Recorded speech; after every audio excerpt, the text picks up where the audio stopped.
కాంగ్రెస్ పార్టీలో ఎమ్మెల్యేగా వ్యవహరిస్తున్నప్పటి నుంచి నటి రోజా గారు వెండితెర బుల్లితెరకు గుడ్ బై చెప్పేసిన సంగతి అందరికీ తెలిసిందే. అయితే ఇక ఓటింగ్ ప్రక్రియ పూర్తయిన తరువాత నటి రోజా గారు కుటుంబంతో తిరుమలకు విజిట్ చేశారు. తిరుమల నుండి తిరిగొస్తూ ఉండగా కొంతమంది మీడియా వాళ్ళు ఏ పార్టీ గెలుస్తుంది అంటూ రోజా గారిని ప్రశ్నించారు. దానితో రోజా గారు తమ పార్టీ గెలుస్తుంది అని చెప్పడంలో తప్పు లేదు, అలా అని వేరే ఏదైనా పార్టీ గెలవచ్చు అనడంలో కూడా తప్పు లేదు. కానీ ఇతర పార్టీల్ని తక్కువ చేసి తమ పార్టీయే గెలుస్తుందని, 5 ఏళ్ల తమ పాలనే కంటిన్యూ అవుతుందని మరో 5 ఏళ్ల పాటు చెప్పడం చాలా ఓవర్ కాన్ఫిడెన్స్ అనిపిస్తుందని చెప్పాలి. చాలా మంది నెటిజన్లు ప్రస్తుతం ఇక రోజా పైన విమర్శల్ని మొదలుపెట్టారు.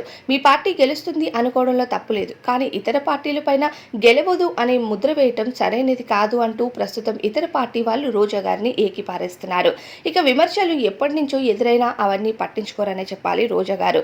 అయితే జగన్ గారి పాలన మరో 5 ఏళ్లు కొనసాగుతుంది అనడంలో ఎటువంటి తప్పు లేదు, కానీ ఇతర పార్టీలకి ఆ అవకాశమే లేదు అనటం చాలా తప్పు.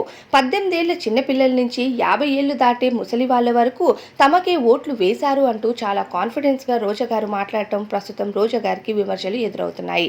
నటీమణిగా ఎంతో మంచి సక్సెస్ ని అందుకున్నారు వెండి తెరపై.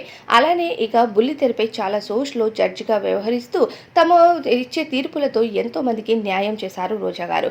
అటువంటి రోజా గారు ఎమ్మెల్యేగా కూడా ఎంతో మంచి న్యాయం చేస్తారు అనుకున్నారు, కానీ ప్రస్తుతం ఇలాంటి మాటలు మాట్లాడతారని అస్సలు ఊహించలేదు.